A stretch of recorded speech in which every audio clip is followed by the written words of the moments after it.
Bonjour à tous les amis, je suis très heureux et même un petit peu ému de vous accueillir sur les bords du lac d'Annecy, la ville où j'ai grandi et où j'ai toutes mes racines, donc j'ai envie de vous dire bienvenue à la maison. Alors on est au beau milieu de l'hiver, regardez le décor est vraiment magnifique. L'eau du lac est à 2,5 degrés, il y a un petit peu de clapot. Donc j'espère juste que je vais pas tomber à l'eau, mais c'est assez habituel ici de voir des gens qui profitent de ce lac, de ces montagnes, quelle que soit la saison et quelle que soit la météo. Aujourd'hui, on va réaliser ensemble un voyage que je vous promets extraordinaire entre la Haute-Savoie et la Savoie, deux départements qui ont le vent en poupe et qui attirent chaque année des milliers de nouveaux habitants. Allez, c'est parti, je me jette à l'eau, enfin, façon de parler.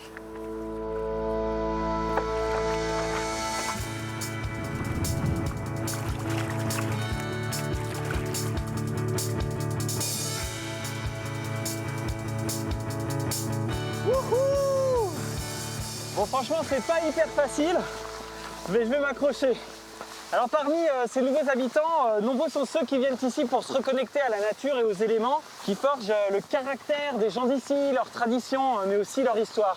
Pendant tout ce voyage, je vais vous emmener dans des lieux que je connais, que j'aime beaucoup, et puis aussi dans des endroits que je ne connais pas du tout. J'ai décidé de me laisser surprendre. Alors du lac d'Annecy au Mont Blanc, je vous promets des ascensions fulgurantes, des rencontres avec des gens solaires et inspirants, et puis je vous jure que je mangerai au moins une bonne raclette ou une bonne fondue avant la fin de ce voyage. Alors parez pour l'aventure les amis, c'est parti!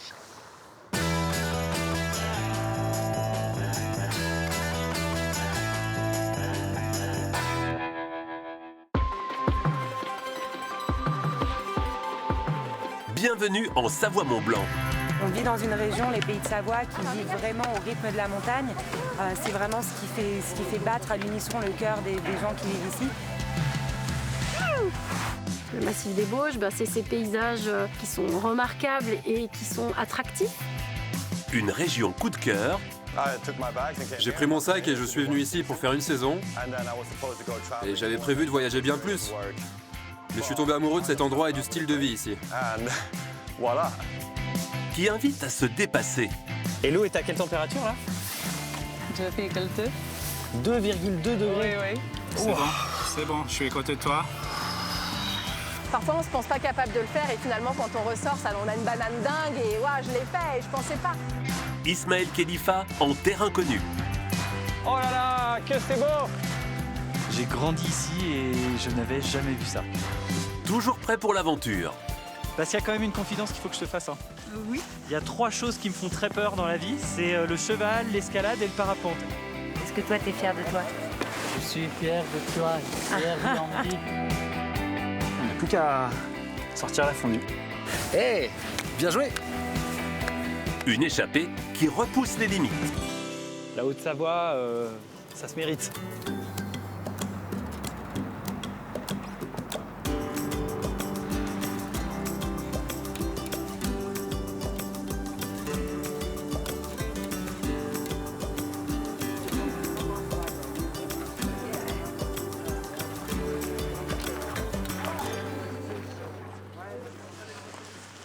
Salut Liv! Ah, bonjour Ismaël. Ça va? Très bien, et toi? Enchanté, ça va très très bien. Tu t'es pas levé trop tôt là? Un petit peu si, mais on se lève toujours tôt pour aller en montagne. Ouais, je sais pas ce que vous avez avec ça, faut dormir les gens de montagne. Il y a le lever de soleil, il y a... voilà. Et ouais, puis quelle journée Écoute, on va prendre le téléphérique et monter au sommet de l'Aiguille du Midi qui se trouve à 3842 mètres. Bon, moi je suis ravi de faire ça avec toi parce que je te connais en tant qu'athlète, alpiniste. J'ai vu que tu avais gravi les 82 sommets à plus de 4000 mètres dans les Alpes. Oui, j'ai un gros passif de grimpeuse avec plusieurs championnats du monde sous mon escarcelle, si on peut dire. Ouais. Et puis, il y a quelques années, je me suis lancée en me disant mais on a des très belles montagnes ici, pourquoi parcourir toute la planète pour aller grimper alors qu'on a un terrain de jeu qui est assez incroyable. Ouais. Et j'ai décidé de gravir, entre guillemets, tous les 4000 mètres des Alpes. Et il y en a 82. C'est vraiment là où tu t'exprimes et où tu as fait ta vie. Oui, la montagne pour moi c'est ma passion, c'est quelque chose de très fort, de très particulier et c'est là où j'aime être et j'aime aussi partager ces moments en montagne. Pour être honnête, j'ai envie de découvrir ce qui vous fascine là-haut, ce que vous ressentez, parce que j'arrive pas à comprendre pourquoi on va là-haut chercher des émotions et quelles émotions on va chercher. Ah oui, et bien écoute, j'espère que je vais arriver à t'amener à sentir ça, à découvrir ça, à sentir la beauté du paysage et la puissance aussi de la montagne. Et cette impression de liberté et d'être vrai qu'on a là-haut. Bah ça se voit rien que dans tes yeux là. Allez, let's go.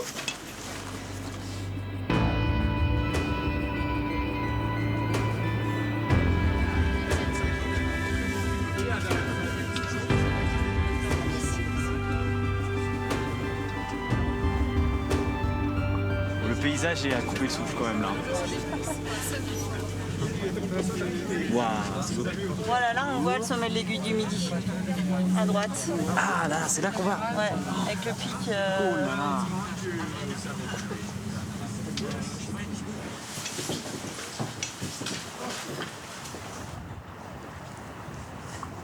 Ça va l'altitude, Ismaël? Ça va, on respire un peu moins bien. Non, sincèrement. C'est vrai, tu sens? Ouais, je trouve une petite différence. Alors là, à notre droite, t'as le plus haut sommet qui est le Mont Blanc à 4810. Wow. Voilà, avec le Mont Maudit devant, avec la petite pointe rocheuse. Oh, comme c'est touchant ça. C'est magique, hein? Ah ouais, je l'avais jamais vu comme ça, jamais. Je trouve ces glaciers, ces rochers là, c'est vraiment fou à chaque fois, quoi. C'est trop beau. Quelle émotion, quoi. On va se mettre au soleil, Ismaël, il fera meilleur. Ouais, parce que là, dans la grotte de glace, c'est costaud. Hein. Voilà. Bah moi, je reste là, l'hiver, bonne journée. Non, tu m'accompagnes. On va descendre cette arête neigeuse tranquillement. Je vais t'expliquer comment il faut faire. Et puis, on va rejoindre le début de l'arête des Cosmiques. Très bien. Voilà. Oh, le panorama, franchement. C'est magnifique, hein, c'est magnifique. J'ai grandi ici et je n'avais jamais vu ça. Et ça vaut vraiment la visite. Et on est vraiment au cœur de ces grosses montagnes qu'on a la chance d'avoir ici. Et c'est quelque chose d'assez incroyable au final. Ouais.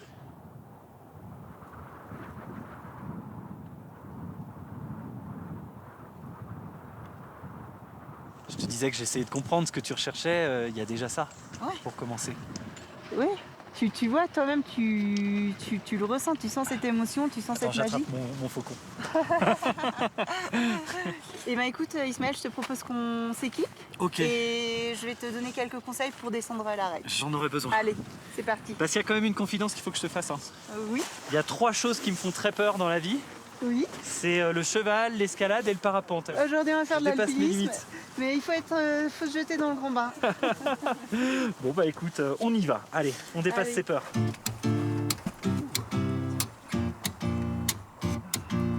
Alors du coup, on va y aller tout tranquille. Ok. On a des crampons aux pieds. Ouais.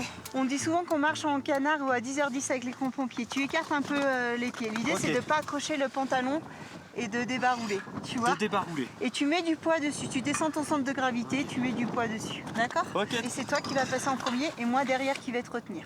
D'accord, Okay. très bien.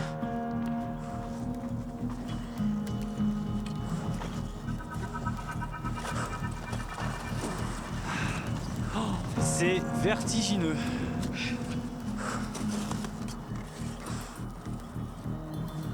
Ouh, quel bonheur! C'est énorme! Je suis transcendé là. Oh là là, et Chamonix en dessous.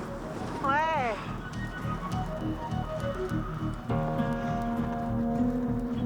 Oh là là, c'est incroyablement beau. Il n'y a plus de mots au bout d'un moment.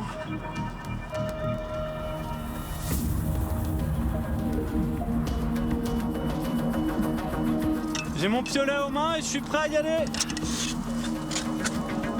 Alors.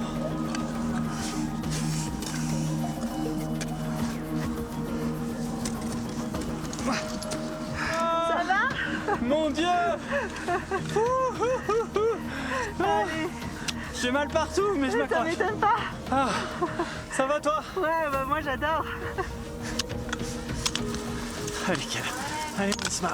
Oh. J'ose pas regarder en bas, mais...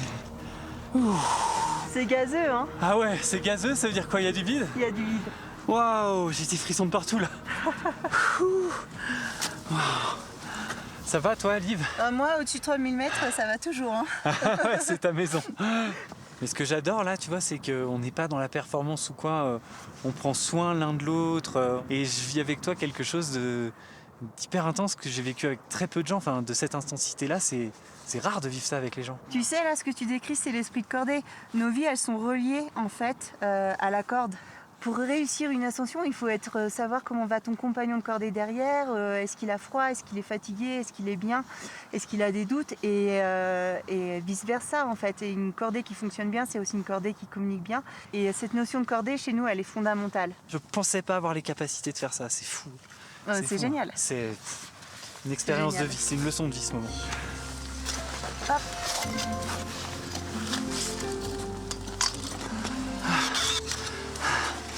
Dernier coup de piolet. Ouais. Et ben. Et ben bravo. Bravo. C'est génial. C'est génial, c'est hyper puissant. C'est hyper puissant, vraiment. La puissance de la montagne. Ah ouais, vraiment, là, je me suis pris une décharge d'adrénaline qui est extrême, quoi. Vivre la montagne, ça nous fait grandir. On apprend tous les jours de la montagne, on apprend tous les jours sur nous, on apprend tous les jours sur les autres, on apprend tous les jours quelque chose de nouveau de la montagne en fait. Elle va nous enseigner à chaque fois quelque chose. Et ce que m'apporte la montagne, c'est ce sentiment hyper fort de vivre, d'être vivant, d'être dans les éléments, d'être au contact de la nature. Et aller à l'essentiel, je pense que c'est quelque chose qu'on oublie assez vite maintenant. Et la montagne nous le rappelle tout de suite. En montagne, tu dois aller à l'essentiel. Merci, voilà. Hein, merci pour tout. C'est trop beau.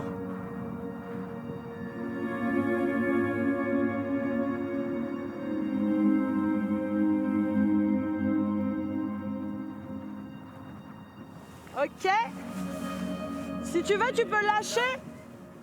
Tu peux lâcher, moi je vais le mettre dans l'axe.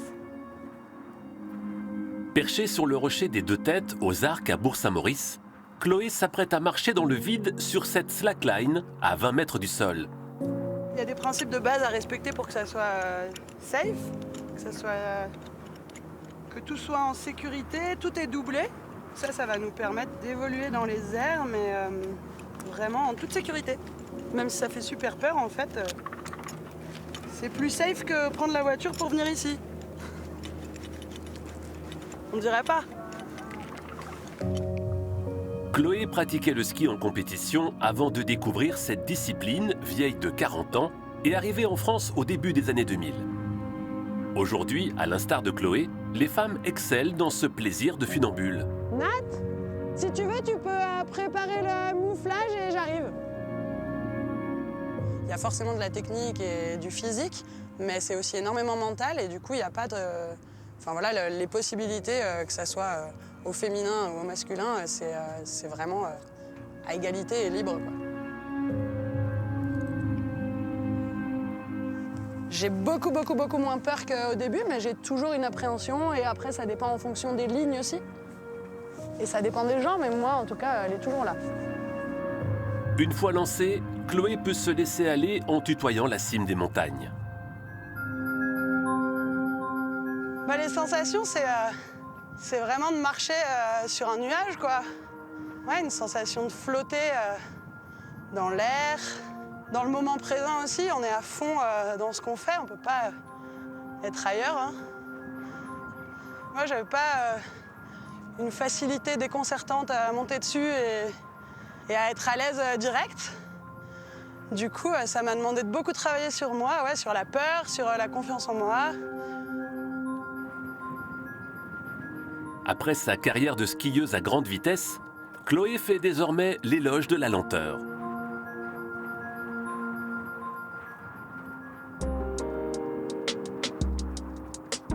À Albertville, Marion Poitvin est la toute première femme des CRS Montagne, la police de secours en altitude. Auparavant déjà, elle avait été la première femme du GMHM, l'unité d'élite de l'armée en matière d'alpinisme.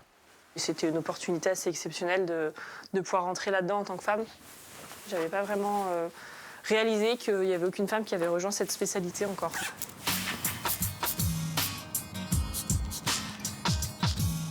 Grande championne d'escalade et d'alpinisme, Marion a toujours été première de cordée.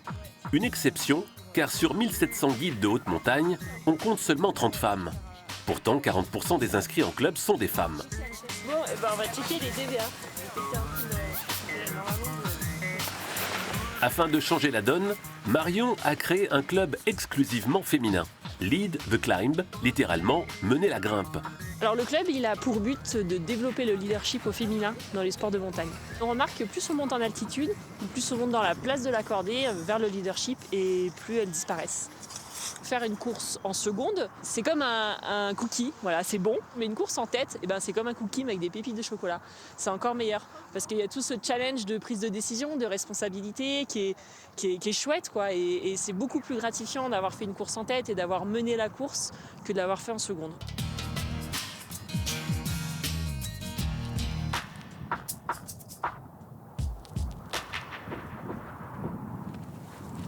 Papoter toute la montée. Ça la bouche pleine. Là, quand on mange. Pour Marion, ouvrir toutes ses portes allait de pair avec ses ambitions sans réelle volonté militante. Ma maman disait non mais il faut que tu fasses des études, surtout si tu vas travailler dans le sport, c'est des métiers hyper machos. Et moi je lui avais dit non mais maman, le sexisme c'est fini maman, c'était à ton époque. Nous on a le droit de vote, on a le droit à l'avortement, c'est bon, on a gagné tous les combats, donc maintenant ça roule, détends-toi. Malgré elle, Marion est devenue une pionnière inspirant les plus jeunes. Dans le cadre du service civique, Fanny vient d'intégrer elle aussi l'unité de CRS Alpes. La carrière de Marion, effectivement, elle m'inspire beaucoup. Si je suis une des femmes qui devient secouriste en montagne, forcément c'est un honneur. Et c'est clair que j'espère faire rêver aussi d'autres générations si j'arrive à faire ça en fait. Le nombre de secouristes femmes en montagne sont encore très petits. Mais finalement, si on regarde par rapport à la première arrivée en 2016 et le nombre de femmes aujourd'hui, ça a explosé parce qu'il y a eu 4 femmes en 4 ans. Les premiers petits pas de fourmis sont là. 4 femmes sur 200 agents secouristes en montagne. On est loin de la révolution, mais sur la bonne voie. Une voie tracée par ces femmes au sommet.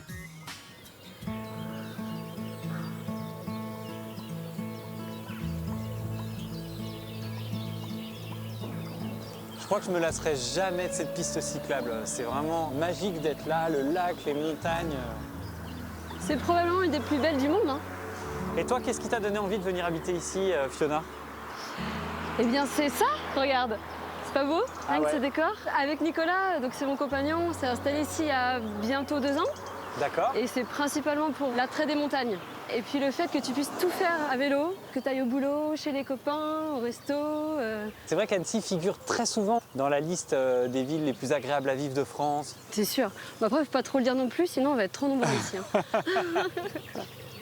Time to relax. Time to let go. Break out the snacks and give me the remote. I'm warming up. I'm coming down. So snuggle up. On va se faire un petit stop ici. Ok. C'est l'endroit où on vient faire notre pause déj l'été, avec un petit plouf à la clé. C'est un peu indécent la vie décrite comme ça quand même. Hein. Écoute, faut profiter. Waouh. Oh, qu'est-ce que c'est beau. Tu sais, moi je suis venu te voir parce que j'ai découvert que tu avais créé une association qui s'appelle Muco sans frontières et où j'ai vu que tu as la mucoviscidose, qui est une maladie respiratoire, et qu'en même temps tu faisais des défis sportifs en montagne absolument hallucinants. Et je me disais, mais comment est-ce possible? Tu vois, c'est peut-être un peu naïf comme question, mais... La mucoviscidose, ça touche les voies respiratoires, comme tu le dis, mais aussi les voies digestives.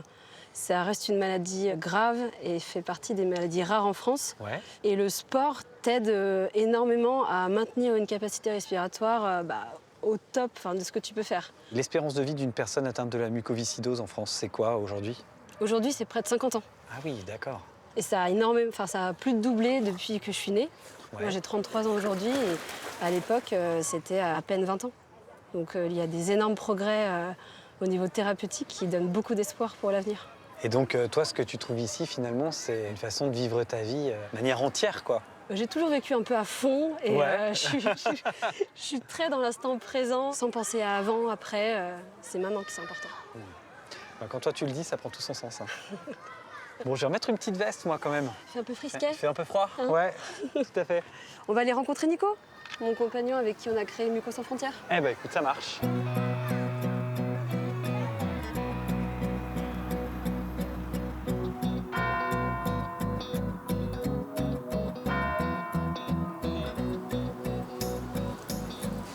C'est bon.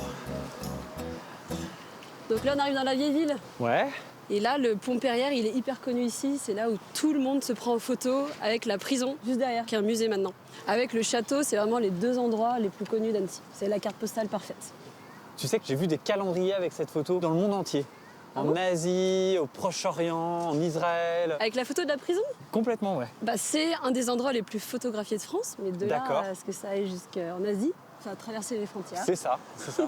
C'est très connu.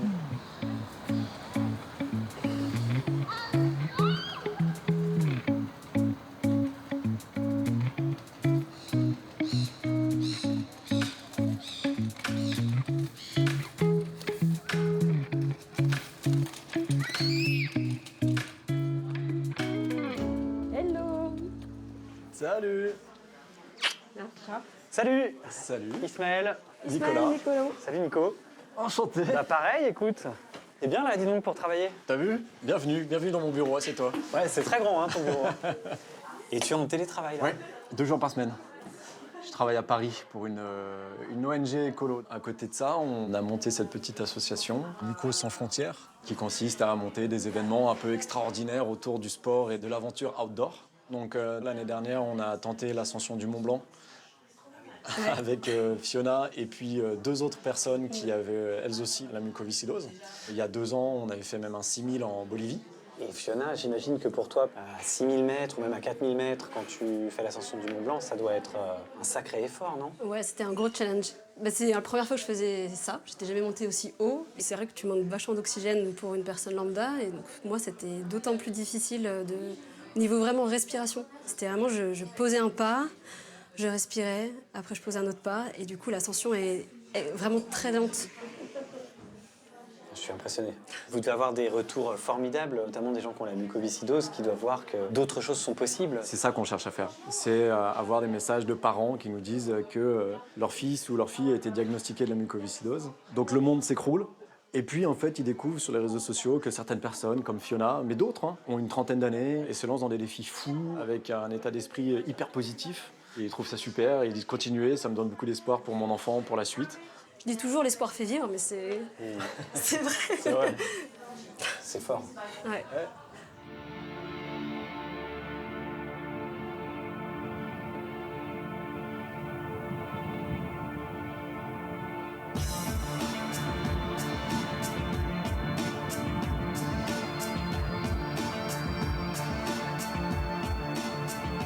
Peter a quitté la Californie à 17 ans pour venir en France.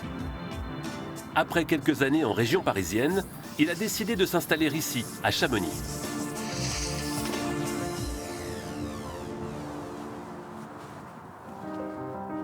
Il fabrique des skis en bois, des pièces uniques faites sur mesure.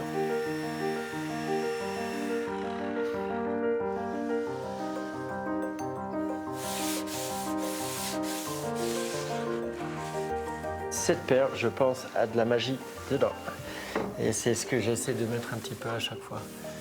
De l'intensité et de la magie. Je trouve de la beauté dans chaque pièce. Une beauté qui va accompagner l'usage. L'atelier est installé dans un des plus vieux moulins de la vallée, datant du début du XVIe siècle. Un lieu historique, tragiquement parti en fumée et aujourd'hui encore en reconstruction. Il y a 5 ans, on a, entre guillemets, tout perdu dans un incendie qui était ravageur et vraiment violent. Et les pompiers, ils ont travaillé toute la nuit courageusement. Hein. Grâce à eux, il n'y a pas eu de blessés, mais ils n'ont pas pu arrêter le feu. Donc on était devant une perte totale. Grâce à un élan de solidarité générale, l'atelier revoit enfin le jour. Et Peter peut se remettre à l'ouvrage. On a reçu un soutien moral de tellement de gens à la fois du Chamonix, de la Haute-Savoie, des Savoies et au-delà, des clients et ainsi de suite, qu'on avait juste envie de se relever et continuer.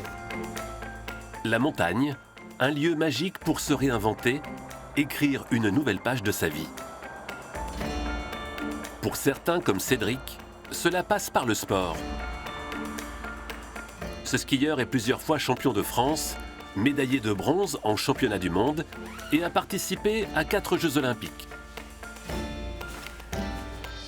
C'est notre tenue, voilà. C'était la tenue officielle du défilé. C'était Turin, voilà, c'est marqué. Turin en 2006.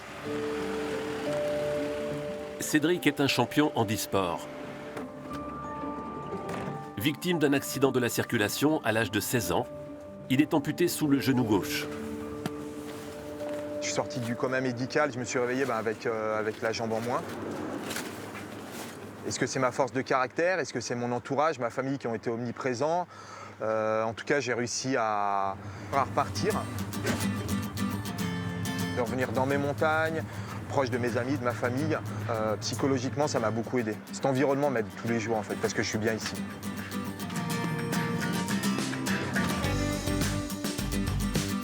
Le haut niveau, je pense que suite à mon accident, m'a vraiment permis de me dépasser, sûrement d'accepter ce handicap que j'ai eu à l'âge de 16 ans. Et voilà, de toujours aller chercher plus et de se dire que malgré le fait qu'on ait un bout de tibia en moins ou une prothèse, qu'on est capable de faire aussi bien que les valides ou chercher à se surpasser, je pense.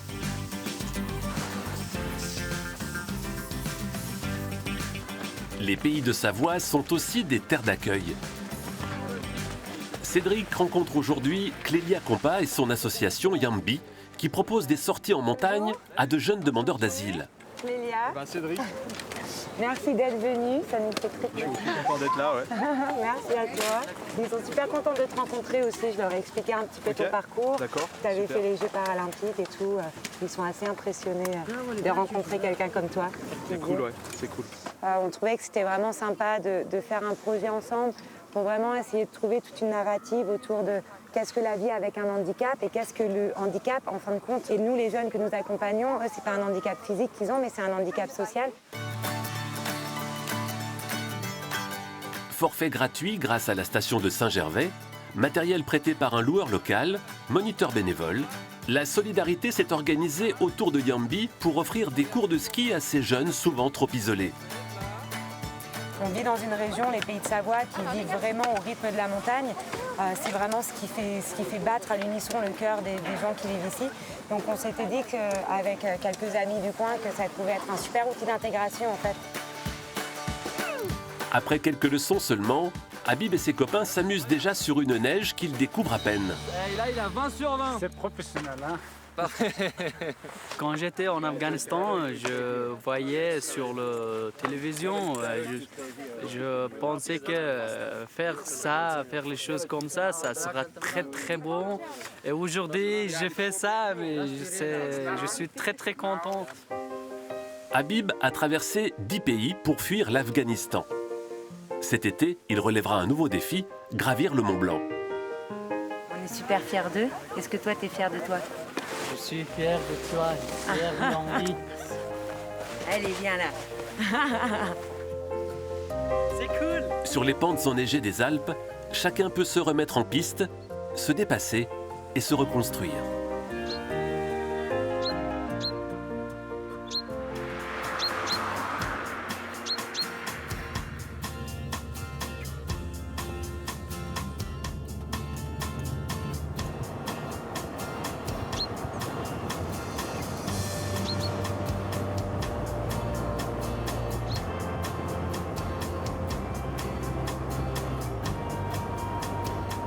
Là, on est à peine sorti d'Annecy, mais le paysage est quand même radicalement différent. On est tout de suite dans la nature. Ouais. C'est un endroit où je suis jamais venu, moi, tu vois. Le plateau des Glières? Ouais. Écoute, le plateau des Glières, c'est un haut lieu de la résistance. Donc, comme ça, oui. tu vois, tu as un caractère historique. Et c'est extraordinaire, c'est donc un gros plateau entouré de sapins. Et tu peux y aller en navette. C'est un des facteurs qu'on peut actionner pour essayer de réduire un peu notre impact et pour préserver tout ça. Bah oui, c'est sûr. Il y a du monde qui l'utilise, Laetitia, la navette? C'est pas encore très connu, mais ça se démocratise assez bien.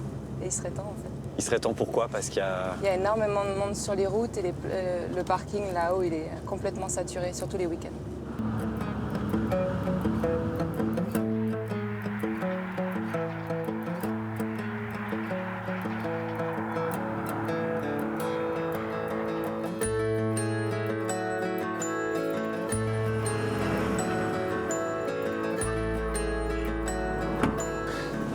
Merci beaucoup Laetitia. Au plaisir. À bientôt. À bientôt. Salut. On t'attend pour la redescente. Ça marche.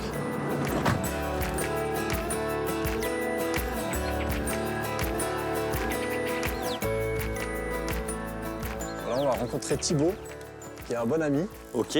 Qui habite vraiment pas loin. Et avec lui, on va partir faire une petite balade en raquette.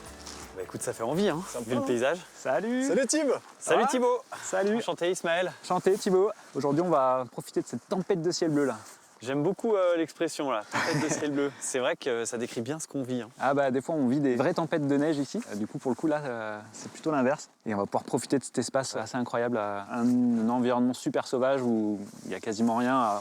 Dès qu'on sort du ski de fond là, après on se retrouve dans la forêt et on est avec les biches, les chamois, les loups aussi de temps en temps. Donc il y a des loups qui se baladent par là. Ah ouais. Et toi tu viens pour ça, pour la faune, pour l'observer? Ouais, moi je suis là assez régulièrement, c'est un peu notre petite sortie du matin avant d'aller au boulot, sur le petit col qu'on va aller voir justement là, une vue assez incroyable. Et c'est vrai que le petit lever de soleil là-bas est magique quoi. Et on est à quelle altitude là? Là on est à 1004 à peu près. 1004, donc on a pris 1000 mètres de dénivelé par rapport à Annecy. Ouais, exactement, ouais. D'accord. C'est un plateau qui est assez bas quand même globalement, il n'y a pas de haut sommet, il est assez ouvert, assez dégagé. Et du coup c'est pour ça aussi que c'était un plateau de résistant, parce que les avions pouvaient passer assez bas et larguer des armes ou des vivres pour les maquisards qui étaient cachés là.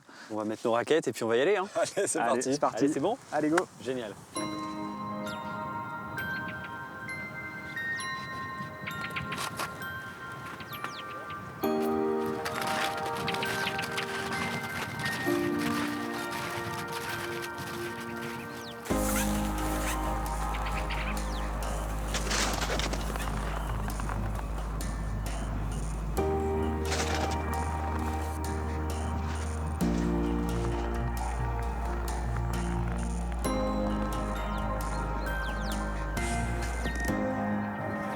C'est le bonheur cet endroit.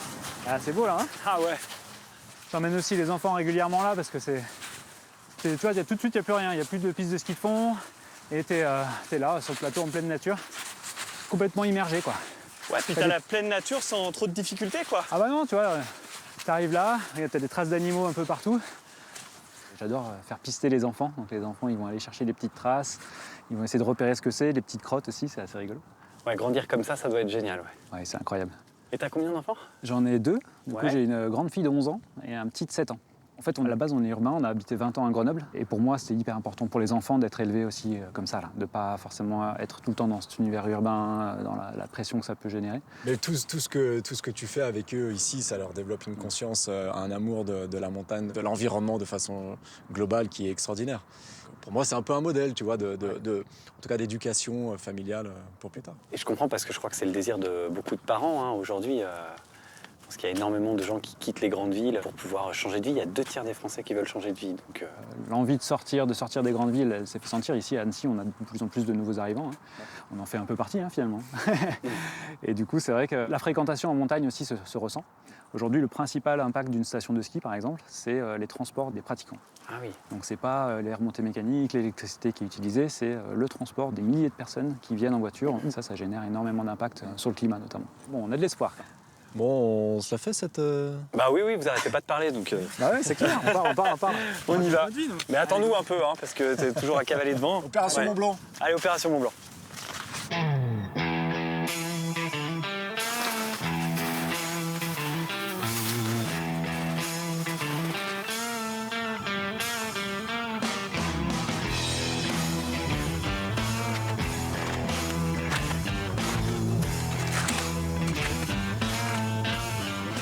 Attendez-moi, vous êtes des chamois! Allez, on est bientôt arrivé là! On y est presque!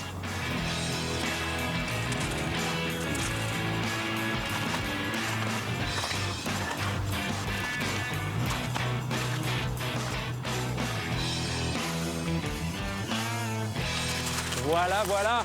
Wouhou! On y est. Oh là là, que c'est beau! Waouh! Et voilà, tu vois, ça valait le coup de transpirer un peu. Là, c'est le Mont Blanc, du coup, juste là. Ok. Face à nous, là. Et juste entre le Mont Blanc et nous, c'est la chaîne des Aravis. Mais j'ai jamais vu le Mont Blanc comme ça, moi. Et ouais, il y a un Aussi angle. clair. On a un angle assez particulier vu d'ici. C'est extraordinaire. Et là, on n'a plus qu'à sortir la fondue. Ah, t'as amené une fondue? Ben oui. Ah ouais, La ok. petite surprise. Génial. Donc Pas la toutes première. les calories qu'on a perdues On va les en 2 regagner heures de montée, direct. on va les regagner en 10 minutes. C'est génial. Exactement. C'est ça la Haute-Savoie. Du sport et du fromage fondu.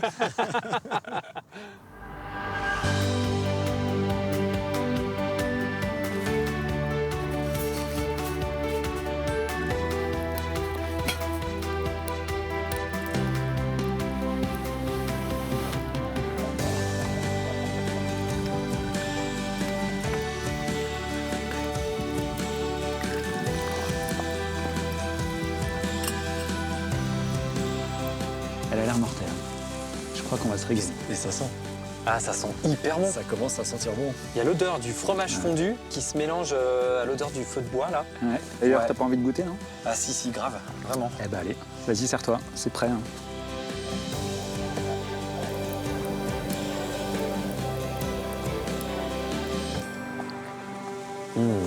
Alors, elle est comment? Bah, c'est la meilleure fondue du monde. Hein. Voilà. Elle a quel goût avec la, avec la vue? Tu vois, ce plat prend tout son sens ici. C'est le lait et le fromage des alpages d'ici. Il y a le petit vin de Savoie qui est bien rond, qui va avec. Enfin, c'est une expérience super. Puis il y a une convivialité qui est géniale. Ça, on essaye. Merci à toi d'être venu nous voir. Ouais. À la vôtre, les gars. Merci, Sma. Merci, tu À pour la la balade. Le pays savoyard est une des zones attirant le plus de chefs étrangers. Caroline Clapham, dite Caz, n'est pas originaire de la région. Oui, à toi. La saison, ouais, nickel. Là, avec demain, ça va attaquer le grand boom. Tu travailles? Oui, la journée, ouais. Pas avec le petit? Non, il va à la garderie la journée. Caz vient d'un pays situé à plus de 20 000 km de la France. La Nouvelle-Zélande. Je suis ici depuis à peu près 17 ans, mais au début c'était de façon saisonnière. C'est un gros changement car auparavant je vivais plutôt dans de grandes villes comme Sydney, Amsterdam ou Londres. Mais vous savez, je viens de Nouvelle-Zélande où l'on est amoureux du monde rural. À Pézénan-Croix, au fond d'une vallée sans issue, Caz cuisine dans son restaurant, le Petit Hibou. J'ai créé mes propres recettes avec des fromages locaux parce qu'ils sont très savoureux, surtout celui-ci de 18 mois d'affinage que l'on utilise dans un cheesecake au Beaufort. On est ravis, nous, qu'elle fasse avec des produits locaux. Ça fait travailler tout le monde et ça fait connaître nos produits surtout. Non, je pense qu'elle a dû souffrir un petit peu au départ. Mais bon, maintenant, il y a beaucoup d'étrangers, donc c'est bien, ça fait un petit noyau, c'est sympa. Ah bah oui, ça enrichit la vie du village.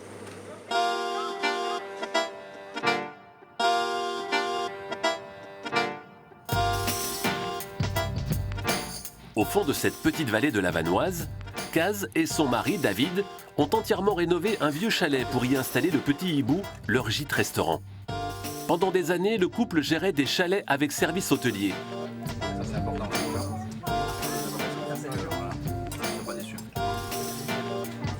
Pour le déjeuner, le restaurant accueille surtout une clientèle française, servie par 2 serveuses anglaises, comme Anna. Petit jeune fille. Ici, il y a beaucoup d'Anglais qui vivent dans ce village. On essaye de parler français avec nos clients. Parfois, ce n'est pas facile parce que notre prononciation n'est pas terrible et on ne nous comprend pas toujours. La dernière fois, on avait une soupe de maïs à la carte et je disais soupe de messe. Et personne ne comprenait car en fait, c'était maïs.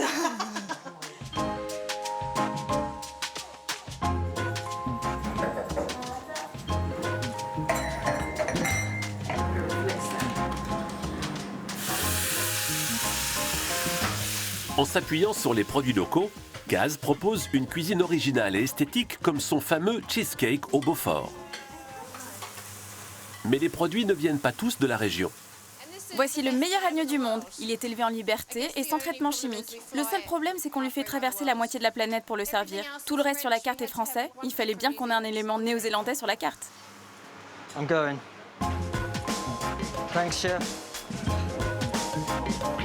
Le soir, la salle devient anglophone, avec principalement les clients du gîte. These guys are my favorite guests. Ces gens sont mes clients favoris car ils viennent depuis des années. 17 years On s'est ago, rencontrés il y a I think we 17 ans. first met them. Ils viennent 1 à 2 fois par an. Twice every season. J'ai vu leurs 4 enfants grandir. The 4 kids grow up. The French Les Français vont très peu dans les chalets avec service tout compris. Donc les Britanniques s'occupent des Britanniques. C'est notre petite mafia. Bon appétit.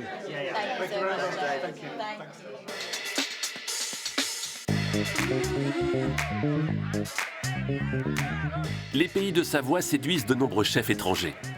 À Chamonix, à la tête du Mouma, un chef venu de Stockholm.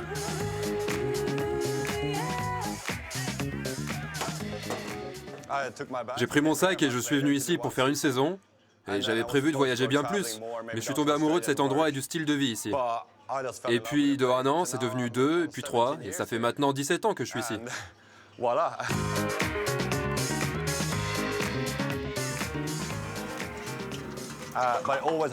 Dans notre cuisine, il y a toujours quelque chose venant d'Asie. Soit un ingrédient, soit une technique, soit la présentation, ou même une saveur.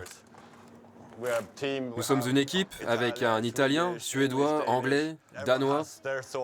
Chacun a ses idées, ses connaissances et leurs influences, et chacun apporte sa pierre à l'édifice pour créer quelque chose auquel on croit. Sashimi de saumon gravlax, gyoza, croquettes de morue au piment. Pour découvrir la cuisine de David, il faut réserver tôt, comme ce couple habitué du restaurant. Il y a pas mal de Scandinaves et surtout d'anglophones qui viennent ici. Et pour avoir un peu voyagé en Europe, j'aime beaucoup ce qui se fait là-bas. Et je trouvais bien justement qu'ils amènent ça à Chamonix. Quand on est locaux, en fait, on n'a pas envie de manger la raclette et de la fondue l'hiver. Et en plus, c'est des personnalités qui sont agréables. La région ne se limite pas aux spécialités à base de fromage. Dans les départements savoyards, on compte de plus en plus de restaurants étoilés, notamment grâce à ces chefs venus d'ailleurs pour cuisiner sur le toit de l'Europe.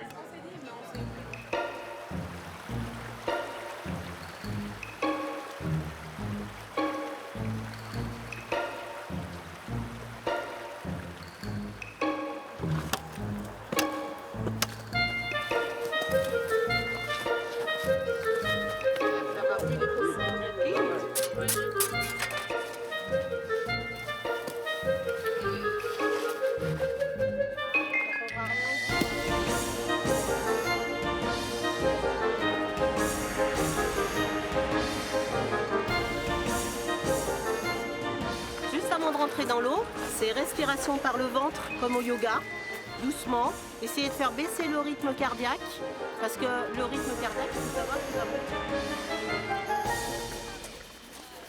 Bonjour. Bonjour. Bonjour, mesdames. Il n'y a que des dames, il n'y a pas de messieurs. Ah oui. Oh non, normalement, oui. J'imagine que vous êtes Ismaël. Eh oui, et Oui. tu es Carrie. Carrie. Waouh, bah merci à vous de m'accueillir. Hein. Je suis très en retard, je m'excuse. J'ai eu beaucoup de mal à trouver le spot, mais... C'est vrai? Oui, je crois que j'avais un petit peu peur de venir en fait. Ah oui. Et l'eau est à quelle température là? 2,2. 2,2 degrés. Oui. Je vois tous vos visages là, bah oui, c'est horrible effectivement. Mais ça va piquer quand même, non? Quand Oui. on rentre dans l'eau, c'est un peu violent, non? Oui, pas violent, mais ça va piquer, oui. Mais j'adore parce que Carrie, elle m'annonce un moment de torture en fait, donc tu vas plus rien sentir. Et avec un grand sourire comme ça, c'est génial. Merci Carrie. Et tu viens d'où toi, Carrie? Parce que tu parles français, tu parles anglais, tu as un petit accent. Je viens d'une petite île sud-est de Londres. D'accord. C'est dans le Tamise. Ok. C'est la première fois que tu essaies de nager dans l'eau froide comme ça? alors. Dans de l'eau froide comme ça, oui. Ouais, Sincèrement, j'ai déjà nagé dans le lac d'Annecy au beau milieu de l'automne, mais honnêtement avec une combinaison, des gants, voilà. Non, Il faut mais respirer, c'est le plus important. respirer, Ouais. respiration.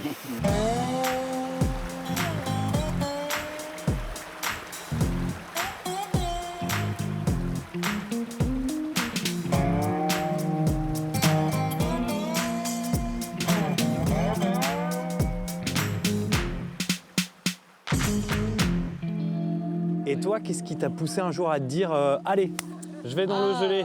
En fait, Judith Judith, qui vit à Liverpool maintenant, avait posté sur Facebook une photo d'elle dans un bain dans la neige avec un commentaire. « Qui veut me rejoindre ?» Je l'ai contactée et on est devenus de très bonnes amies. Et elle m'a initiée à la nage en eau glacée. On s'est encouragés mutuellement, puis les gens intéressés nous ont rejoints et maintenant, on s'encourage tous. Mais cet état d'esprit, on sent qu'il reste entre vous tous. Hein. Oui.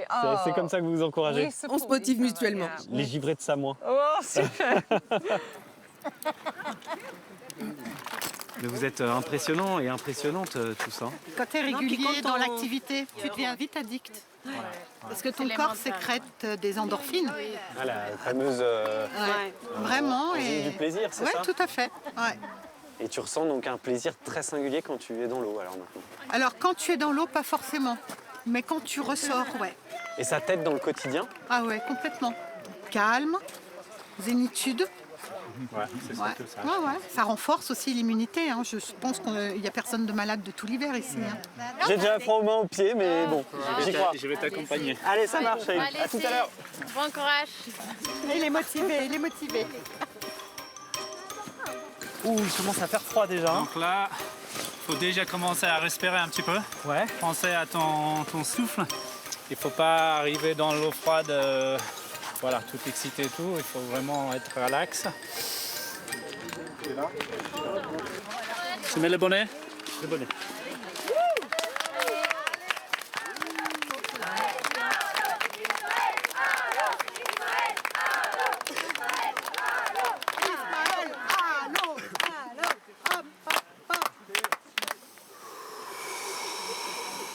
Commence à réfléchir, à rentrer dans l'eau. Oui. Bouge un peu les épaules. Oui, détends-toi. Ça va aller? Ok, bah j'y vais et je t'appelle. C'est bon, tu peux venir. Eh ben, c'était super. Ah, on ne peut pas le respirer. Hein. Respire. Par le nez. C'est bon. C'est bon. Viens là et on va s'arrêter. C'est bien. C'est super. Déjà, c'est bien. C'est bon. C'est bon. Je suis à côté de toi. Encore un petit peu. Voilà. Tu continues à respirer. C'est super, super. Là, c'est déjà nickel. Comment tu sens? Bien? Bien. On s'engage? On y va. Oh. Attention des côtés. Respire. Oh. Continue à respirer. C'est bien. Super.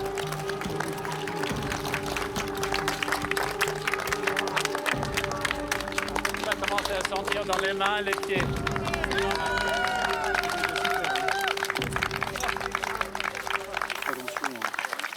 Attendez, j'arrive avec les. Super. Bravo, bravo.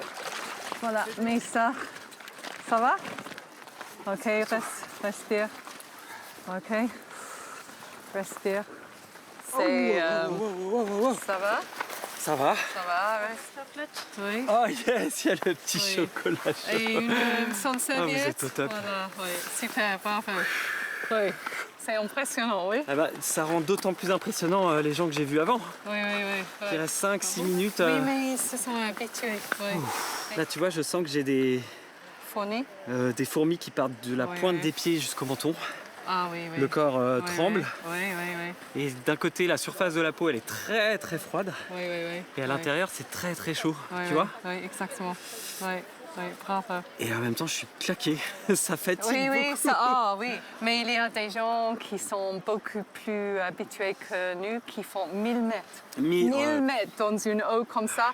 Moi, j'ai pensé de partir sur 1000 mètres, mais je sais, ma limite, c'est 500 mètres. Bah, moi, c'est 10 mètres. Voilà.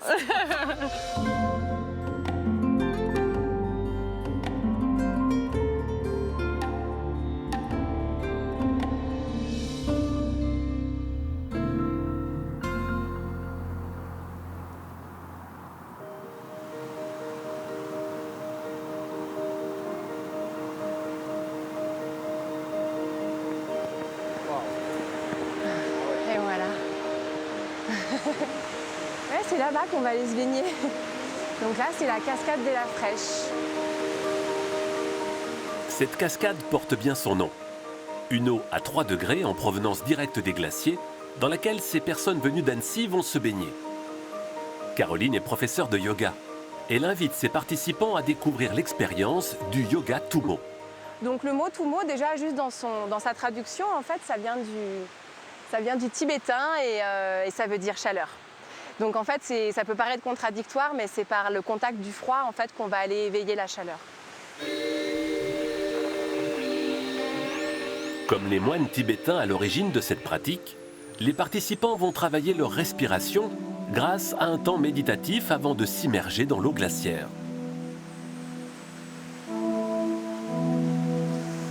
Venez boucher votre narine droite avec votre pouce droit. Relâchez bien le ventre, relâchez vos épaules, relâchez votre visage. Il n'y a aucune tension dans le corps. Et on va pouvoir se déshabiller petit à petit. Inspire, expire. Ok, allonge l'expire. Yes. Voilà.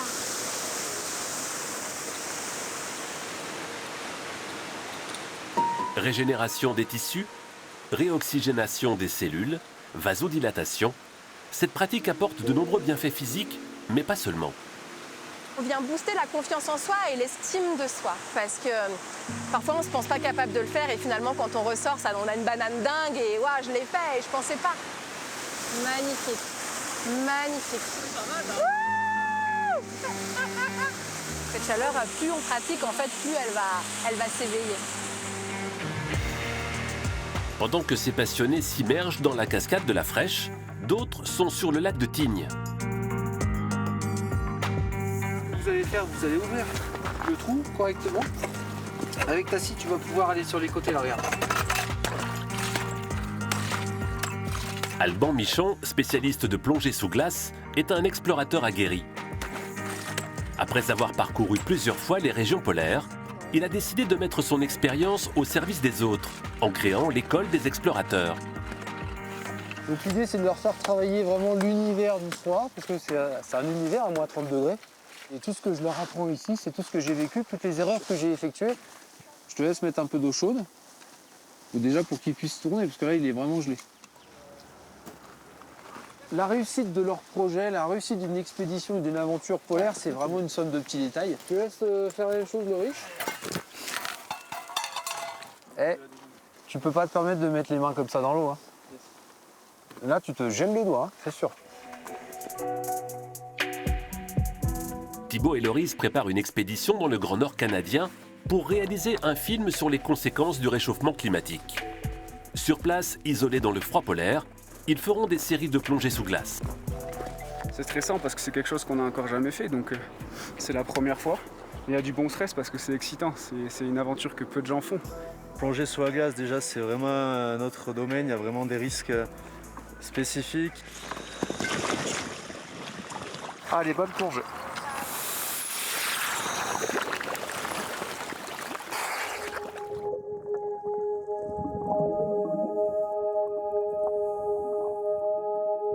Sous la glace, ces habitués de la plongée traditionnelle doivent maîtriser cette corde, longe de sécurité dans laquelle ils ne devront surtout pas s'en mêler.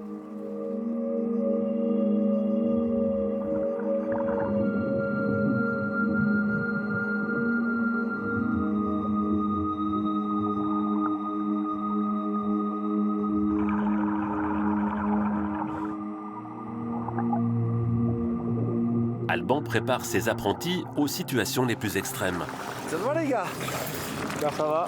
Hein? Hein? Ça va pas. Ça va? Ça va pas. Est-ce que ça purge? T'as vérifié, elle est bien fermée? Ok. Bon. Alors là, on va faire l'exercice où un plongeur qui est parti en syncope. Donc il faut pouvoir le sortir de l'eau. Voilà, très bien. Donc qu'est-ce que tu fais maintenant? Popote.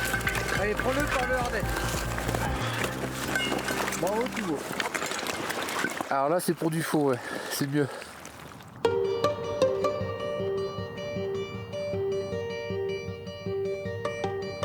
À près de 100 km de la moindre ville, nos deux apprentis explorateurs devront être autonomes et solidaires. Pendant ces semaines d'isolement, leur habitation, leur refuge, sera une simple tente. L'idée, l'exercice, c'est de monter la tente avec des difficultés. Donc là, je vous rajoute des moufles. Je vous rajoute ici des lunettes Inuit qui va vous réduire un peu le champ de vision. D'accord? Magnifique, on voit rien du tout. 3, 2, 1, c'est parti. Pour l'instant, il n'y a pas de vent, vous avez de la chance. Il y a des rafales, hein, t'as vu?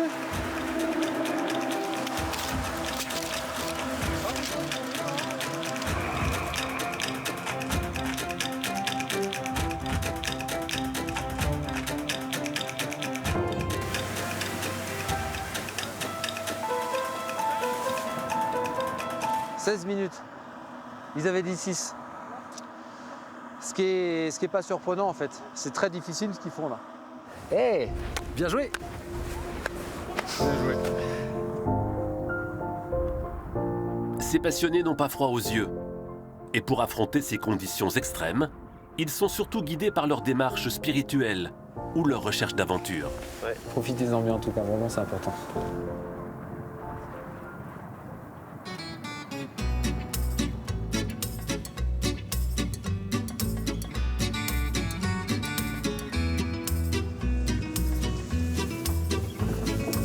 Tu réceptionnes.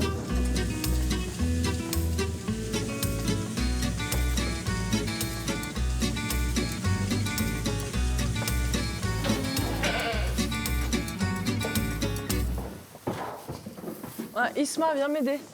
J'arrive. Qu'est-ce qu'on fait? Faut nettoyer le quai, donc tu peux balayer tout. Ok, Voilà. très bien.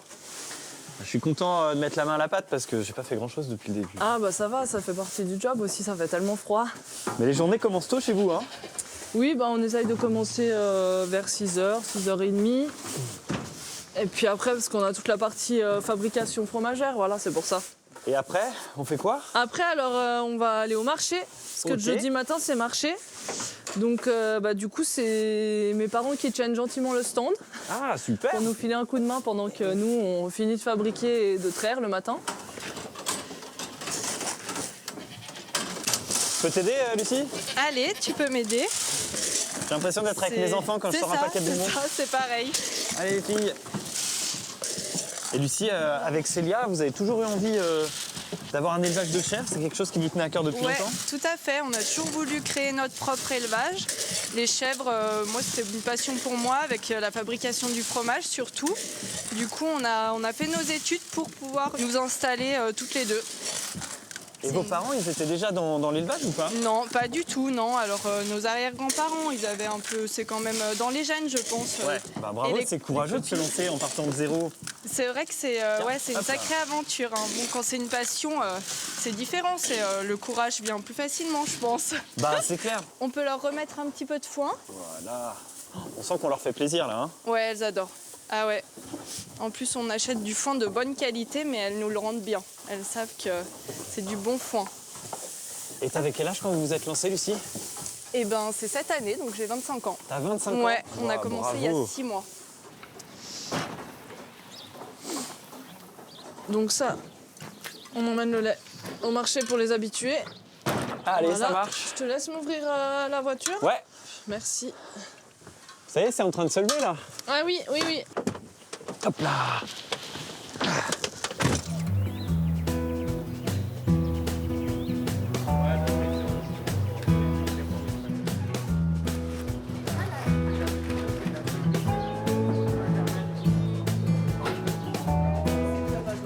Alors, qu'est-ce que tu me fais goûter de bon dans tes petits fromages? Tu peux goûter un petit morceau de tome si tu veux. Bon, ben allez, tiens.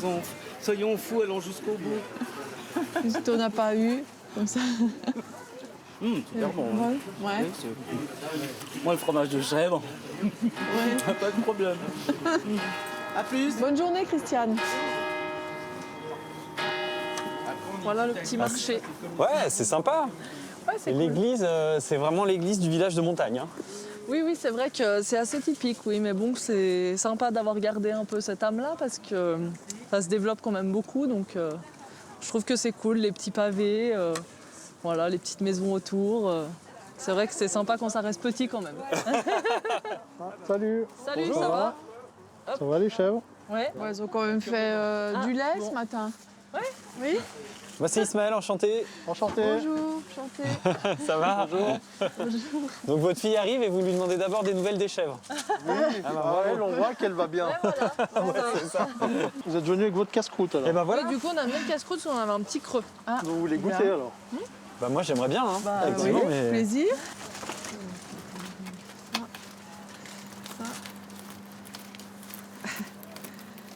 Ah, génial. Allez, je t'en prie. Ça a l'air bon, hein. Eh ben je vais goûter un de chaque, hein. Bah bien sûr. C'est Alors, ce que tu me conseilles. Fromage. Ah Lucie, ça va? Ça va et vous? Eh ben on va te dire. Hop. Tiens Lucie, goûte. Moi, je préfère ceux-là. Goûte de production.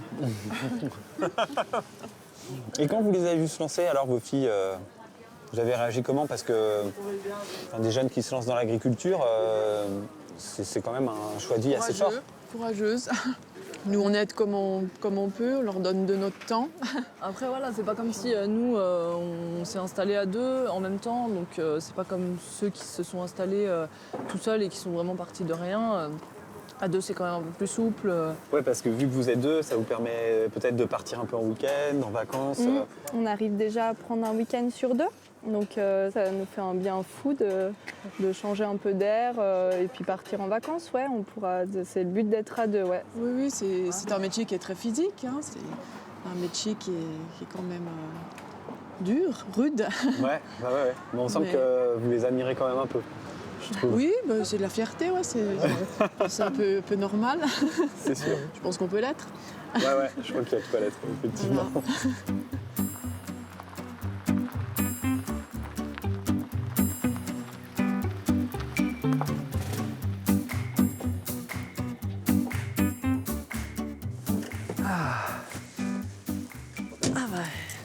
Il fait frais. Il fait frais, mais on va être bien pour faire du cheval. Ouais, là. pas mal. Ça me fait plaisir d'aller découvrir cette partie de la Haute-Savoie avec toi à cheval comme ça. Avec plaisir. On y va? Eh ben allez, je te suis. C'est beau. C'est chouette, hein? Et tu te serais imaginé vivre ailleurs que dans ce coin-là, dans l'endroit où tu es né, en Haute-Savoie? Non, pas tellement, non, puisque on est bien ici. Ouais, donc la vie urbaine, ça aurait pas pu être pour toi, quoi. Ah non, vraiment pas.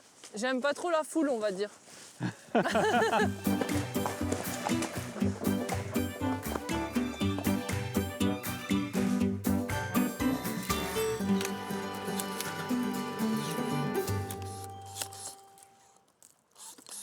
C'est chaud la descente, hein? Oui, c'est pas évident. Hey, donc, je te présente mon chéri, Pierre-Baptiste, qui a des vignes. Salut Pierre-Baptiste, enchanté. Salut, enchanté, de même. Donc on a une chevrière fromagère et un vigneron. Tout à fait. C'est un vrai couple de la terre, ça. Hein. Exactement. Et vin et fromage, ça va bien ensemble. Ça va super bien ensemble. Vous étiez fait pour vous rencontrer. Il faut croire. Je suis impressionné par tes vignes, Pierre-Baptiste, parce que c'est très escarpé ici. Ça doit être un sacré boulot d'entretenir tout ça. Ouais, voilà. Donc on a des vignes très en pente, jusqu'à 50% de pente, et puis une partie en terrasse, puisque c'était vraiment trop accidenté. Voilà, et sur des coteaux qui sont au plein sud quasiment. Ouais, reprends ton souffle là. Ouais, c'est pas chaud. En plein boulot. Passez boire un petit coup au caveau en rentrant. Caveau. Ah bah écoute, avec plaisir. On fait une petite dégustation. Ok, bah on va ramener les chauds puis on fait ça. Allez, on fait ça. À tout à l'heure.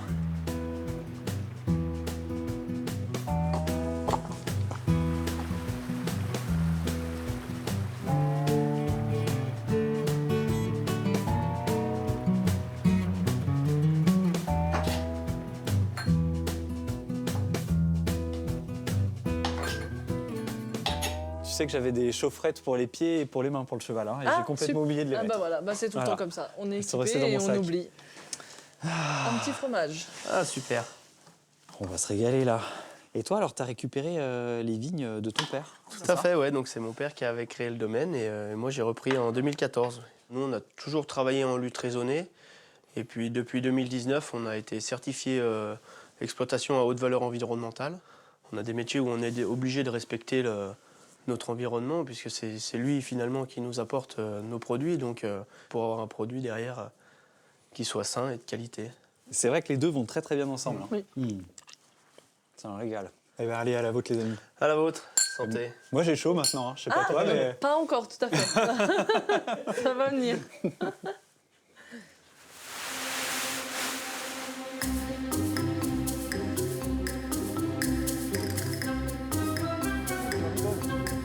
Parce qu'on est bien en parapente dans les nuages. Pas besoin de ciel bleu pour être heureux. Pas besoin de nuages pour être en rage. Hop, hop, hop, hop. Cet homme vole et plane un peu, au point d'atterrir au beau milieu des pistes de la station savoyarde des Arcs. J'ai quand même l'impression qu'il faut vraiment être précis. Yeah! Et tout en douceur. Oh yeah!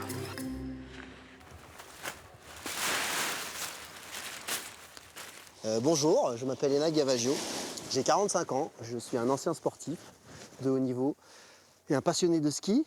Et il y a mon deuxième personnage qui est Rancho. This is Rancho. Le héros, ou l'anti-héros plutôt, d'une série sur le net où je m'amuse à raconter une autre vision du ski. Tu serais pas un skieur, toi? Décalé, cool, vintage, destroy, second degré, voire troisième. Rancho est prêt à tout pour découvrir toutes les disciplines de glisse.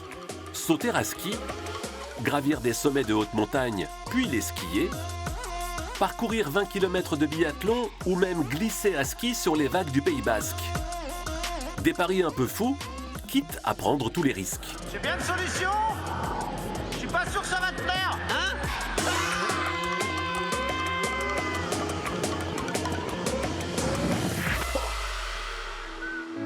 Avant de devenir Rancho, Enak a pratiqué le freeride et le ski cross au plus haut niveau mondial. Aujourd'hui, Rancho a rangé les skis et Enak a arrêté la compétition. Il peut désormais se concentrer sur sa vie de famille. Bonjour, j'ai viens. Ça, petite femme? Allez, hop. 3, 2, 1. J'ai plus vraiment envie de voyager. Je trouve que ce qu'on a autour de la maison, c'est quand même vraiment pas mal. Et puis c'est vrai que c'est agréable quand même de rentrer le soir à la maison et de voir tout le monde grandir et tout ça. De toute façon, quand je reste plus de 2 jours à la maison, elle fait en sorte que je dégage. Ouais, je crois que je la fatigue. Oui. Ouais. Non, tu ne fatigues pas, mais avec Enak, il faut que ça bouge. Fait que des fois, je lui dis, allez, va faire tes petits trucs là, puis tu reviendras quand t'auras assez bougé. Hein? Paraît-il. Sophie, elle est québécoise, skieuse aussi. Et oui, c'est important. Et en fait, sans le savoir, on a passé le virus à la petite. Genre, quand je pars au ski et que je l'emmène pas, elle pleure. Du coup, je suis obligé de partir un peu en cachette. Non. On se rend pas compte l'importance du champion, ce qui draine, le sourire, l'enthousiasme qu'il génère auprès des gamins. Et en fait, un champion, ça sert à faire rêver les gamins. Basta. Tout le reste, c'est du pipeau. Faire rêver les tout-petits, Enak a su le faire par sa carrière et un peu plus encore avec Rancho et sa mythique moustache. Bonne journée! Et vous n'oubliez pas, si le coach il vous dit d'aller tout droit, vous allez à droite ou à gauche. Son expérience, il essaye désormais de la transmettre. Avec ses compères de toujours, ils ont créé une nouvelle école de ski, la Free Ski Academy. Bien. Vous êtes avec les jeunes? Ici, Xavier et Laurent forment les futurs champions de freeride, cette discipline de ski hors piste. 2, 1, go. Allez, fais-toi plaisir.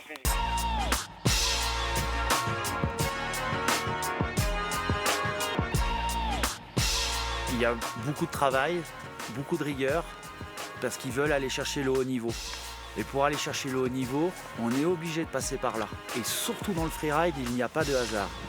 Les jeunes, quand ils sont au départ, ils savent exactement où ils doivent descendre, comme dans un parcours avec des portes. Ben là, c'est pas des portes, c'est des arbres, c'est des cailloux. Il faut prendre en repère. Le freeride, c'est comme la poésie. C'est par cœur. Je leur répète tout le temps ça.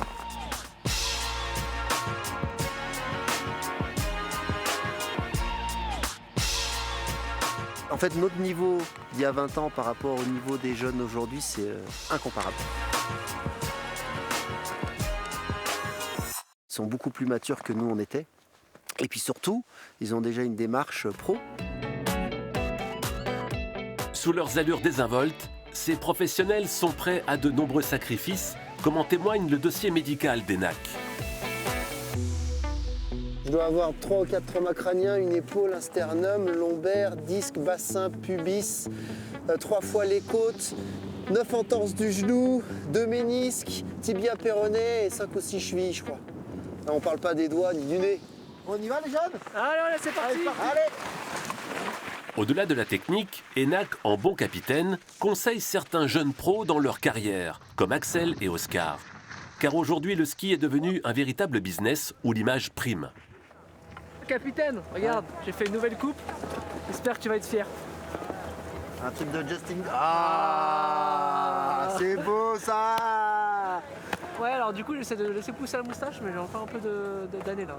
D'Artagnan. Voilà. Les sponsors, c'est vraiment l'élément le plus important maintenant dans une carrière de ski.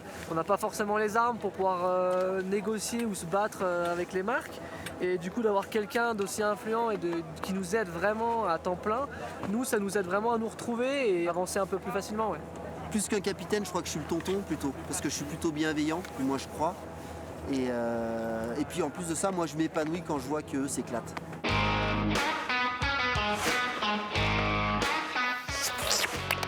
Les nouveaux champions suivront sûrement la trace d'Enac, pendant que l'esprit déluré de Rancho, le moustachu, continuera de planer au-dessus de la vallée.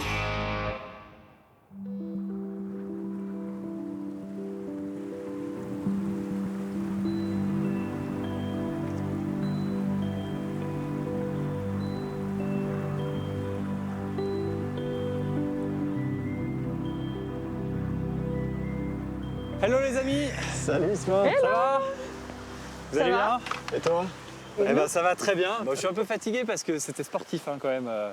La Haute-Savoie, ça se mérite. Bah, j'espère que tu es encore sous la pédale parce qu'on va grimper là aujourd'hui. On va t'emmener au refuge des Prés. Ouais. Donc c'est quand même un petit 800 de dénivelé qui nous attend là. Ah oui, 800 un petit mètres. 800. Ouais, D'accord. mais facile. Bah, facile, tranquille, ouais. Bon, je sais pas très bien faire du ski de randonnée, donc ça me paraît très costaud quand même, hein, déjà. Ouais, ça l'est. C'est faisable, tu vas voir. T'as déjà fait du ski de randonnée? Oui, mais très peu. Voilà, Ok. Je suis vraiment un débutant. Encore une nouvelle expérience. C'est ça, exactement. Puis de toute façon, au pire, Nico, tu me porteras. Hein, si Oui, bah il fait la mule hein, en général. Je fais la mule, je suis pas une tête de mule. Grosse nuance. Bon bah allez, go, c'est parti.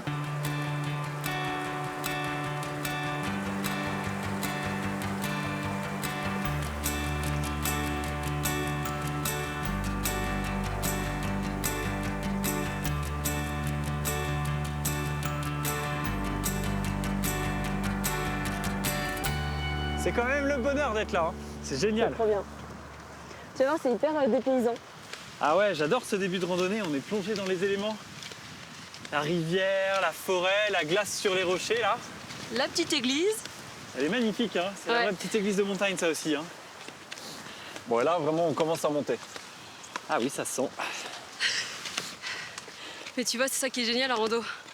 C'est qu'on vient de partir et on se retrouve déjà tout seul, perdu au milieu de la nature, long des remontées mécaniques. Ouais, c'est un autre rapport au ski. Hein. Ah ouais, c'est complètement différent.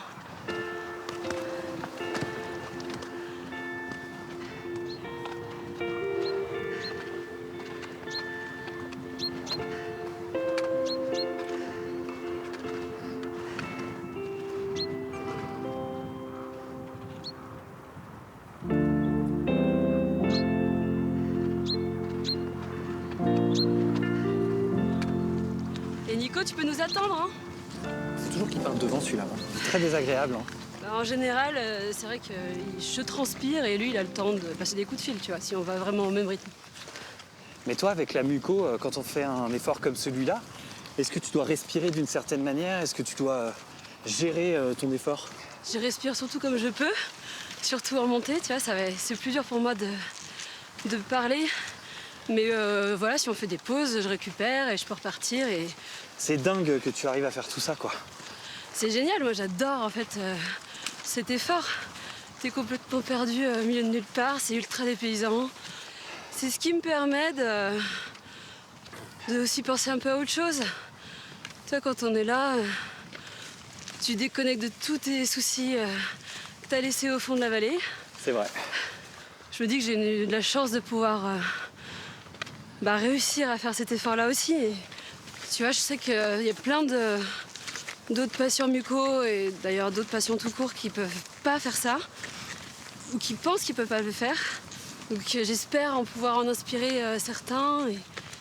Je peux te dire que pour moi, qui n'ai pas la muco, ça m'inspire aussi parce que en te voyant le faire avec un si grand sourire, je me dis que peut-être qu'il y a d'autres limites à aller dépasser, enfin que des choses sont possibles.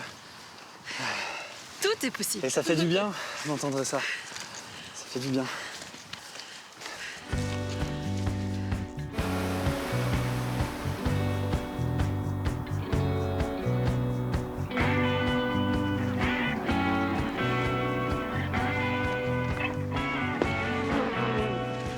T'as besoin d'aide, Nico? Je fais du ski de rando depuis 1 heure, je peux t'aider si tu veux. Excuse-moi, j'ai dû me recaler en plein milieu de la pente. Bon. En même temps, je fais le malin, mais c'est vrai que c'est bien raide. Allez, à toi maintenant. Bon, ça va, c'était facile. Vous me montrerez comment vous faites.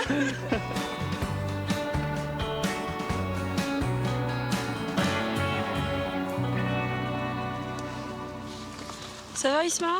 Ouais, ça va bien. Tu fais une petite pause thé? Avec grand plaisir.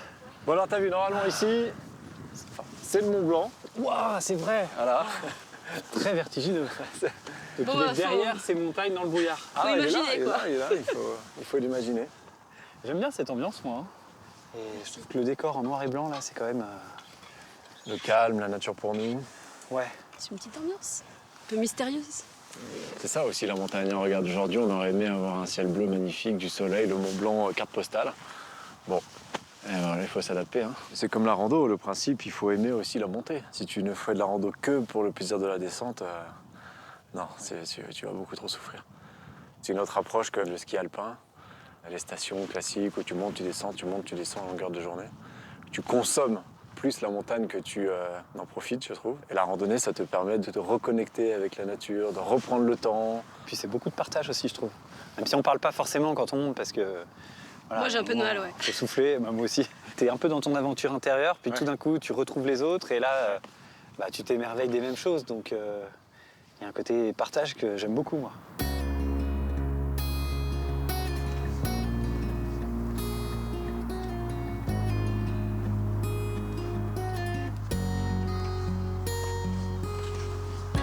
Le refuge est juste derrière. On va pas tarder à le voir. Ok. Et ben voilà. Ouais. Ça y est. On y est. On y est, c'est cool. C'est un côté réconfortant de voir cette petite cabane là. Yes. Félicitations, Esma. Eh ben merci. Merci. Belle balade. Génial. On arrive au bon moment, tu vois, le temps est encore ok. C'est top. Et puis il jaillit au milieu de nulle part ce petit chalet là. Et vous avez vu? Ma veste s'est cristallisée. Ouais. Ah, la tienne aussi. Et en plus, t'as vu, ça sent super bon. Ça sent la bonne souplette. Ah ouais, c'est clair. Allez, après l'effort, le réconfort. Allez, c'est parti. Allez, rentrons se mettre au chaud.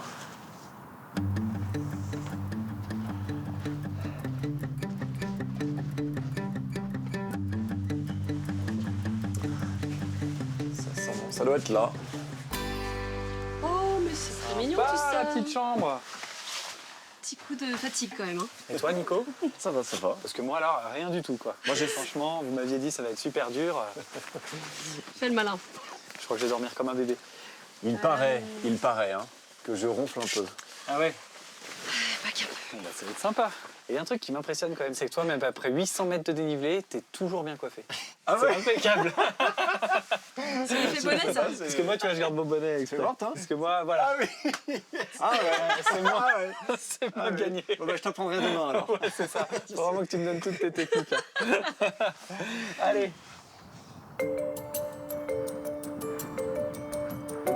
Nous sommes au cœur du massif des Bauges. Un parc naturel qui regroupe près de 70 communes à cheval entre les deux Savoies. Bonjour.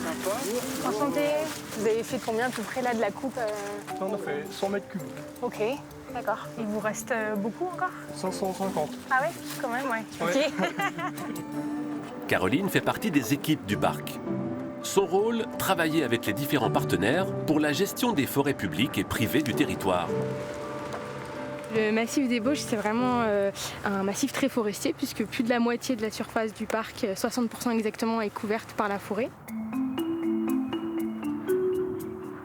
Avec un représentant de l'Office national des forêts et le maire de la commune, ils viennent voir les bûcherons en charge de la coupe du jour.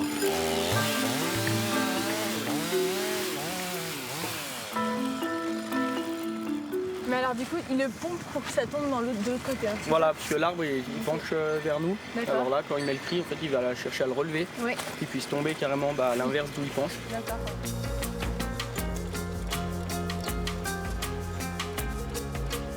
Il ne faut que quelques secondes pour abattre un épicéa de 30 mètres de haut et vieux de 80 ans.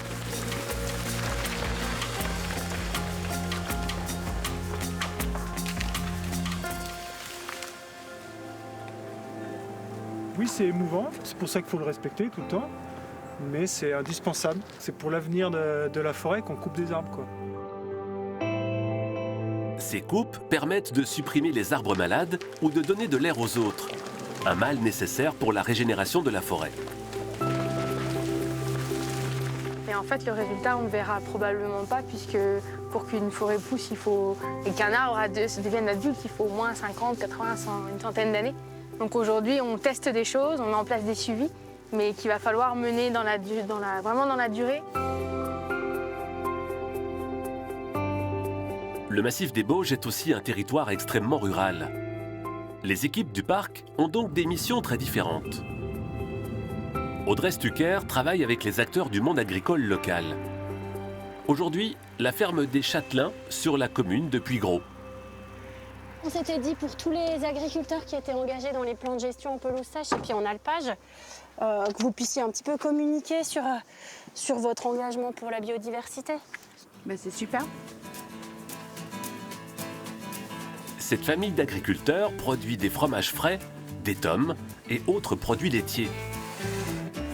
Pour nourrir leurs vaches et obtenir un lait de qualité, ils utilisent les fourrages de leurs propres parcelles autour de leur ferme. Ces prairies attirent de nombreux visiteurs. Le souci, c'est qu'on a des gens qui viennent se garer sur nos terrains, on a des gens qui atterrissent dans les andins de foin en parapente. Après, je comprends que les gens ne se rendent pas compte du travail qu'il y a derrière, mais nous, c'est des grosses journées de travail, c'est quand même la nourriture de nos vaches.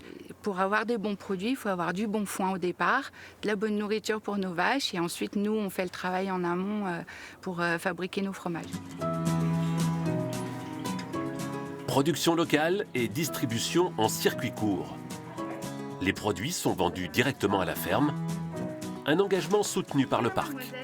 En fait, ce sont les acteurs du territoire qui font la biodiversité, qui font le paysage, qui font ce territoire-là.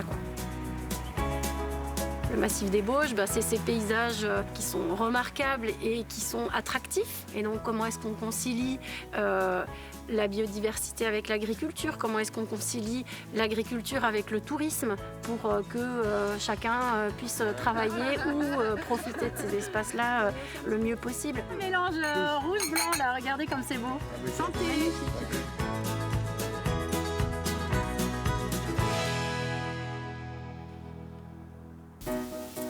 Nouvelle mission pour les employés du parc. Observation et protection de la faune locale. Au pied des falaises, Richard Cousin repère des nids de rapaces rupestres et partage les observations des usagers du parc qui côtoient les rapaces de très près. T'es prêt pour le vol ou pas? Je suis prêt. Bonjour Philippe. Allez. Philippe organise les championnats du monde de vol libre en parapente.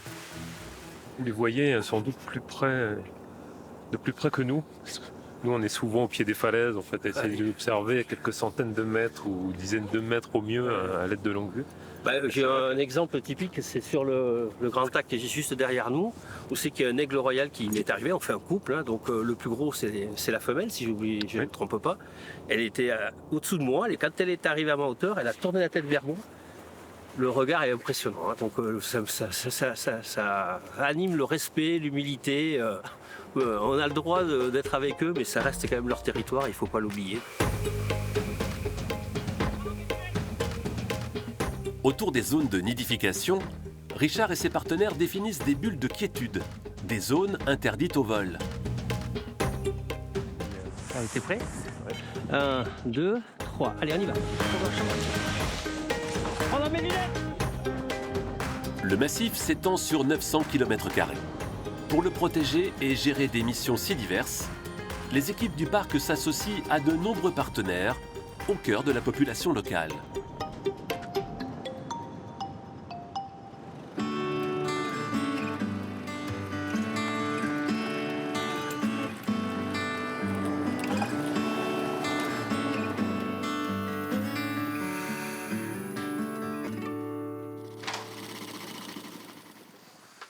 Salut Fiona!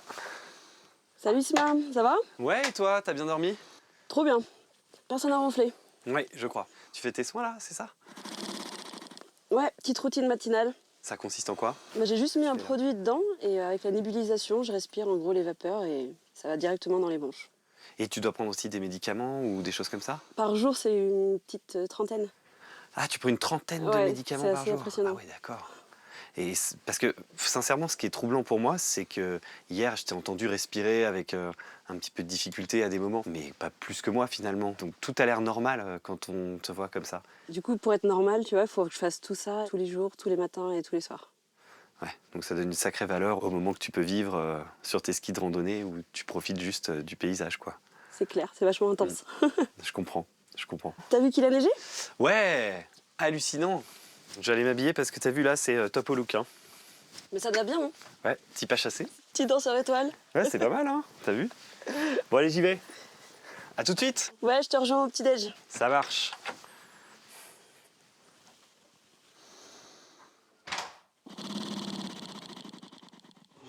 Don't worry, be happy. Don't worry, be happy.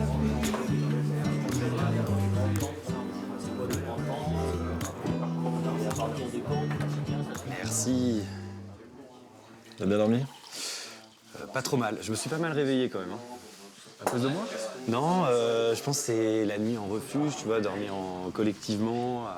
Tu peux savoir que je n'ai pas ronflé en plus. Donc, tu vois, bah, je te le confirme. En tout cas, moi, je n'ai rien entendu. Salut Fio. Salut Fio. Ça va? Re-salut Fio.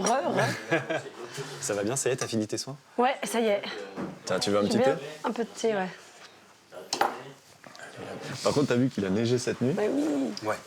Tu vois, le couple, hein, c'est le mimétisme. Hein, c'est la première chose que m'a dit Fiona quand j'ai vu tout à l'heure. Bah oui, mais c'est ça qui est excitant. tu dors en refuge, tu te lèves le matin, il a neigé la nuit et toi, tu pars skier. C'est vrai que c'est parfait. C'est excellent. Bah, moi, je suis content de finir mon voyage avec vous parce que j'ai lu le livre que tu as écrit, À couper le souffle. Et il y a une phrase dans la préface de Yann Arthus Bertrand qui dit que tu nous rappelles à quel point la vie est fragile, mais à quel point ça vaut le coup de se battre pour elle. Et à quel point elle vaut le coup d'être vécue. Et... Bah merci. Bon, bah, on va s'habiller, hein, peut-être. Parce qu'à force de parler, on sera pas les premiers à faire la trace. Hein. C'est trop tard. Non, on te laisse partir devant. C'est trop tard, c'est fichu. Oh yeah! Yes, ça va être trop bon. Ah, ça va être bon, ça. Ah, tu te rappelles, hein? Ici, c'est le Mont Blanc. Ah oui, c'est ça. Bah, il est bien blanc, ce matin. Je crois que je suis pas mal. Nickel. Là, ce qu'il faut vraiment, Ismaël, c'est profiter. Pas difficile. Ouais, c'est le meilleur moment. On a combien de temps, là, de descente? 20 minutes, une demi-heure. Ouais, à peu près. Ah oui, d'accord. Donc on est monté 5-6 heures et 20 minutes, une demi-heure de descente.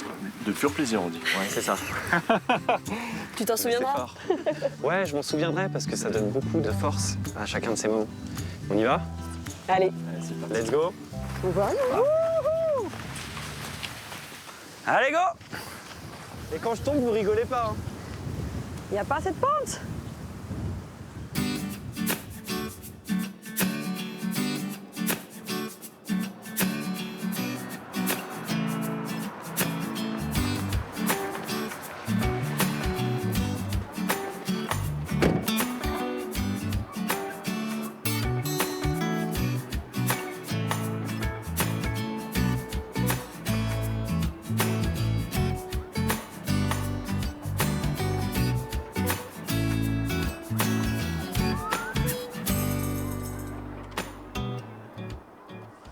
Et bien voilà les amis, c'est ici au col de la Forclaz que se terminent mes échappées belles entre Savoie et Haute-Savoie. Retour vers le lac d'Annecy et donc retour à la maison. Bon, ce qui m'a marqué pendant ce voyage, c'est que j'ai compris que je connaissais mieux certaines parties de la France ou certaines régions du monde que l'endroit où j'ai grandi. Alors j'espère que cette aventure vous aura donné envie de sortir au grand air et d'aller découvrir toutes les beautés naturelles qui entourent l'endroit où vous vivez. Dieu sait qu'en plus en France on est gâtés, il y en a à peu près partout. Wow.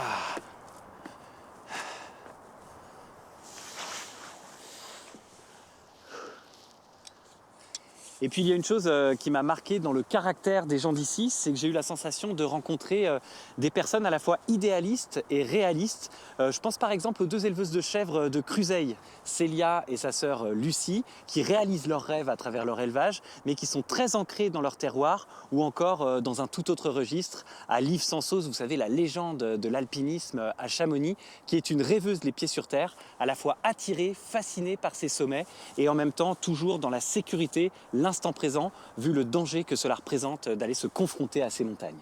Si les paysages de Savoie et de Haute-Savoie, mais aussi si les gens d'ici vous manquent, vous le savez, il y a le replay pour revivre mes échappées belles, les amis. Et puis moi, je vous donne rendez-vous très vite sur les réseaux sociaux et pour de nouvelles aventures au bout du monde ou juste à côté de chez vous. À bientôt!